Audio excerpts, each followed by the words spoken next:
If you are constantly the smartest person in the room, then you're in the wrong rooms. It's time to get in rooms where people are thinking beyond you.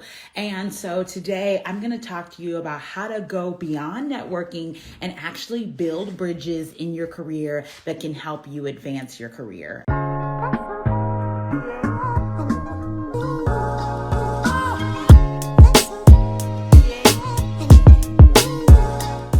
I'm Ashley. I'm the lead mentor with Mentor Me, and there is so much power in networking and building bridges to help you advance your career. But so often, very high achieving women are not networking properly. They're not building important relationships. They're not leveraging those relationships to really elevate their career and get things done in their career. And that contributes to them staying too long, being overworked, underpaid, and undervalued in their work and in their industry. And so in today's live, I'm going to talk to you about how to get into rooms that help you think beyond where you are in your career, which will elevate your understanding of what's possible for you in your career and help you think more succinctly about what it means to advance your career beyond where you are. And the first step to getting started and getting beyond networking and actually building bridges in your career is to know exactly what you want, to know who has what you want right now, and to ask them for it. I think that often the reason why networking can be so hard and can be so nebulous and can be so awkward is that we don't know what we want out of the relationship. We don't know what we want beyond the handshake. We don't know what we want beyond going to these happy hours.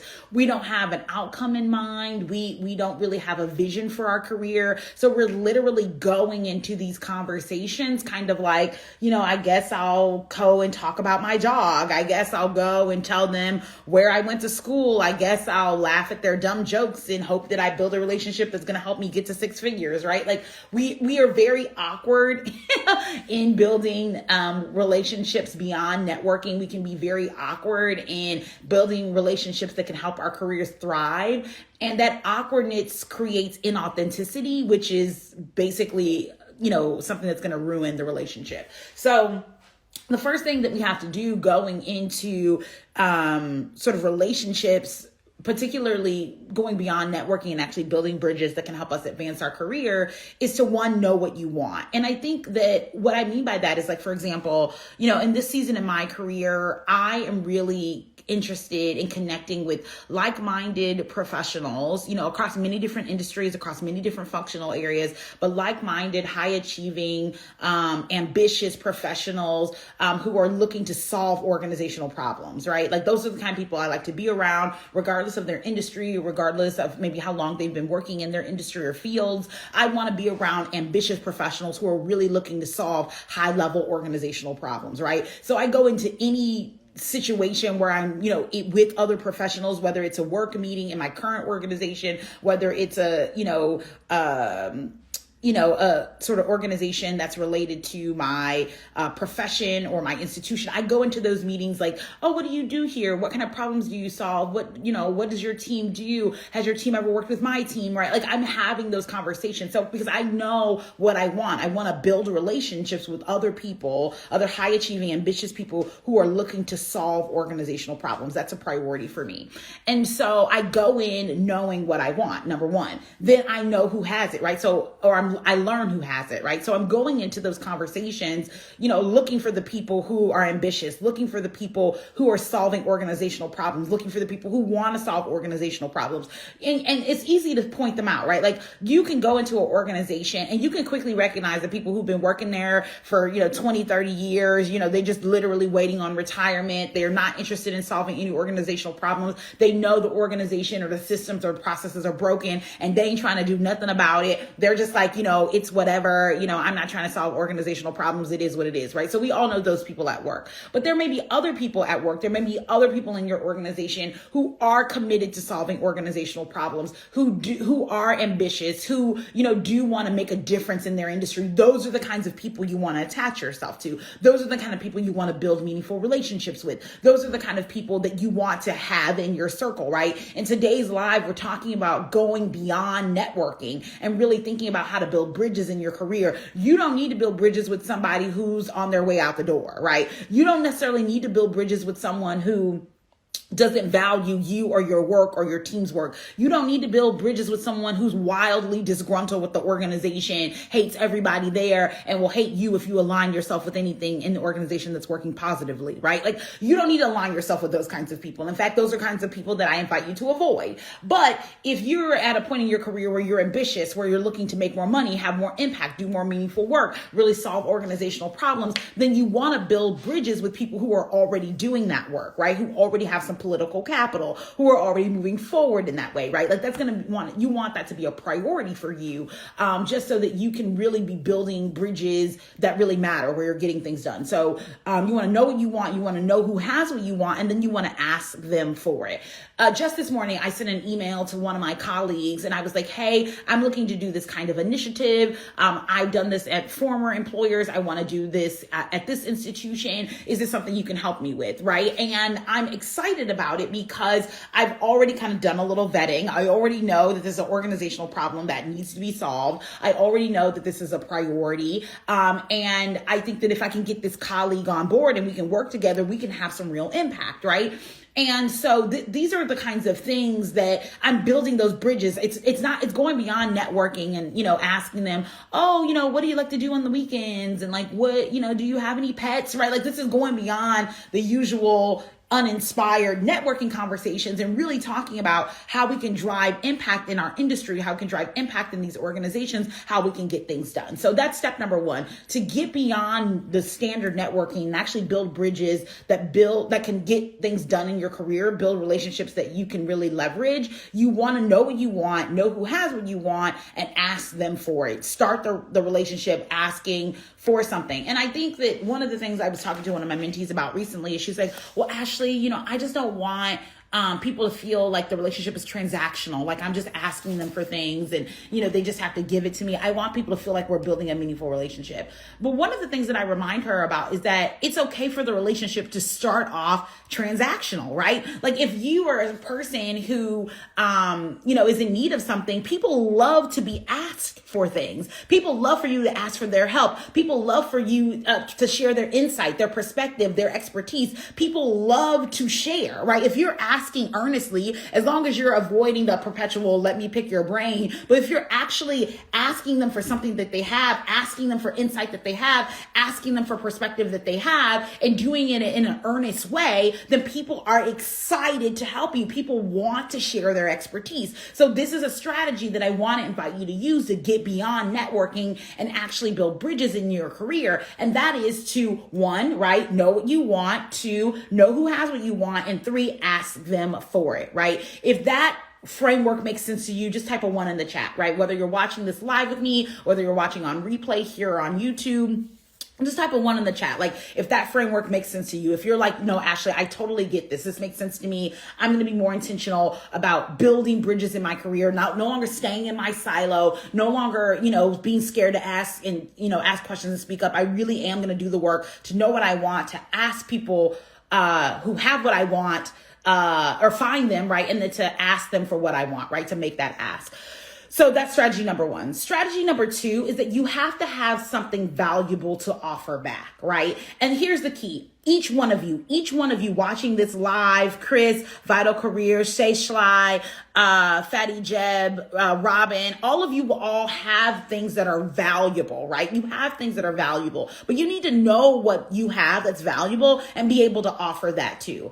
A big part that I often feel like is missing in the traditional networking conversation is reciprocity. So people are always like, well, what can I get? How can you put me on? How can you plug me? How can you say my name in rooms that I'm not in? But they're not thinking about what they have to offer, right? They're not thinking about the reciprocity. And it is often because they feel like they have nothing to offer, right? And let me know if this resonates. Just throw some hearts up on the screen if you're like, yes, Ashley, like, I felt across the course of my career that like I could only network up, right? I don't have nothing to offer. I don't have, no pull. I don't have no leverage. I don't have no clout. So I don't know what people, would get from networking with me, because I just don't really feel like I have a ton to offer, right? Just throw some hearts up on the screen if you've ever felt like that in your career. career. And I will tell you that a lot of the women that I serve feel like that. They just don't feel, they feel like, well, I'm just trying to network so I can get put on, but I don't think I have anything really vital to offer the relationship. And I will tell you right now that that is a lie. That is a mistruth. That is a myth.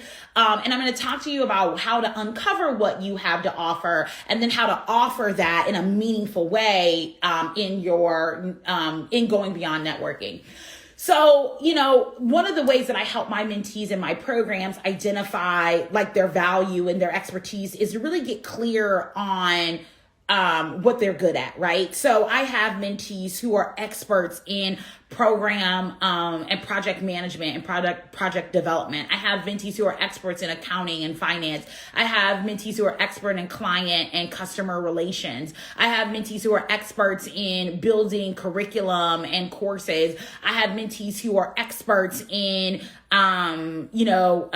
assessment and data management, right? Maybe you're an expert in human resources and, people relations. Maybe you have an expertise in finance. Maybe you have an expertise in, data pull, right? Like there's so many expertises, levels of expertise that you might have. And one of the things that I really help my mentees is to uncover what they're already good at, right? So if that's a place where you need support, if you've really struggled to really uncover what you're good at and to be able to articulate that in a way that employers and that people that you're trying to network with are going to take seriously, then this is an invitation for you and I to work together on your career, because I'm an expert at helping you kind of comb through, right, all of the things that you've done over the course of your career to really learn and understand how to articulate your expertise in a meaningful way. So if that is something that you've struggled with, I'm here to support you through that. And you want to know what you have to offer so that you don't go into the conversation feeling like you're at a deficit, right? You are not at a deficit. You have something to offer. What you have to offer is valuable. And as your mentor, I can help you really uncover that, so you're not going into the conversation fighting imposter syndrome, feeling like you have no value, feeling like you don't have anything to offer. Not only do you need to know what you want, know who has what you want, and be able to ask them for it, but you also need to be able to practice reciprocity. And the only way that you can practice reciprocity, this idea of getting something and giving something, is to know that you have something of value to offer and then understanding how to offer it. So that's something that you and I can work on together. Then from there, we're really going to focus on how to keep people, your circle, your board of directors informed of your progress. I, even as a professional mentor to hundreds of women, I also have a number of mentors, two primary ones. And one of them I meet with regularly. Regularly, updating her on my progress, updating her, on what's going on with me. I can send an email. She'll hop on a phone call with me. It's more of an ad hoc relationship. The other one is more quarterly. We meet quarterly. I talk to her about my career development, my career development progress, what's working well, where I feel challenged, et cetera, et cetera. So, it's really important to have a mentor so that you can have that kind of regular check-in, so you can have that kind of ongoing support. And one of the things that I do with my mentors is that I provide them with quarterly updates on my career. So for example, I might say something like, hey, things are going really well in my career. I had my annual review and it was stellar. I got great feedback. This quarter, I'm really working on projects A, B, and C, and I'm, earned this certificate or going back to school to earn this degree, or, I'm thinking about, job searching in this season and finding a new job. I like to send them quarterly updates. One, so that they can know what's going on with me, just a regular update and a regular check-in, but also as they see opportunities, as they see, things that are, might be of interest to me, as they see things that they think I might want to take advantage of, they know what's been going on with me lately, so that they can easily recommend me for opportunities, awards, exciting, things that are going on in the industry. So I invite you to keep the people in your circle updated on your professional development and your progress, right? So this doesn't have to, especially if you're wanting to be mentored and supported by someone who's super busy, who has a lot of, if you're networking with someone who's super busy, has a lot of demands on their time. I think sometimes people who want mentorship and who want support are like, I need to be able to have your cell phone. I need to be able to call you at any time. And that's not realistic for some, people, right? So one of the things that I often invite mentees to do, of course, working with me as a mentor so that you can have some strategic and focused it's, individual time and personalized time with the professional. But beyond that, when you think about networking in a more global sense, you want to be able to narrate your work. You want to be able to write out what you do. You want to be able to articulate what you do, how you do it, who you serve, who you help, what outcomes you've driven over the last quarter, and email that out. Give regular progress updates, progress reports to mentors, to people in your network, to your board of directors, so that they can, be kept update with you. And people love that. People love getting those regular updates so that they can just check in with you and make sure that you feel supported. So definitely encourage you to do that. And so 3 strategies again.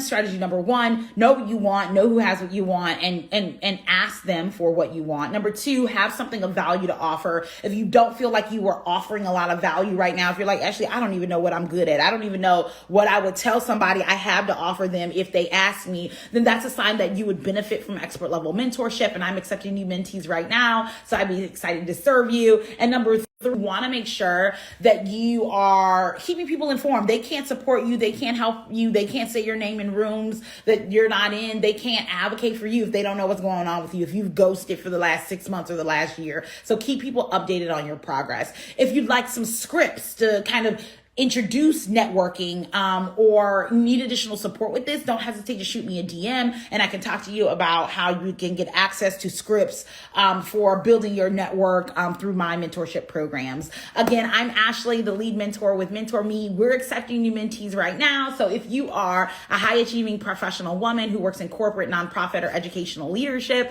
and you are looking to make more money and have more impact in your career, then I strongly invite you to join Mentor Me programs this month. I don't want you to miss out on the opportunity to get support to help you elevate your career this year. Thanks so much for watching. Talk soon.